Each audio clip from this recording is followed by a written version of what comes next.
Pagkikita ni PBBM at US President Trump kasado na ayon sa palasyo. Balitang umaabante mula kay Eileen Taliping. Tuloy ang inaasahang pakikipagkita ni Pangulong Ferdinand Marcos Jr. kay United States President Donald Trump. Sinabi ni Palace Press Officer Attorney Claire Castro na wala pang eksaktong petsa kung kailan magaganap ang pagkikita ng Pangulo at ni Trump dahil inaayos pa ang mga detalye para dito. Kumikilos naman anya ang mga sugo ng gobyerno sa Amerika para magkaroon ng katuparan ang pagkikita at pag-uusap ni Pangulong Marcos Jr. at President Trump.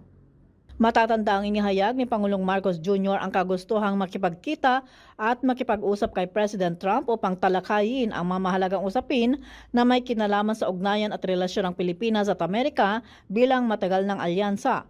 Kabilang dito ang mga umiiral na tratado ng dalawang bansa at mga isyong may kinalaman sa depensa at seguridad. Ako si Eileen Taliping ng Abante Radyo. Ito ang balitang mabilis, mabangis at walang mintis.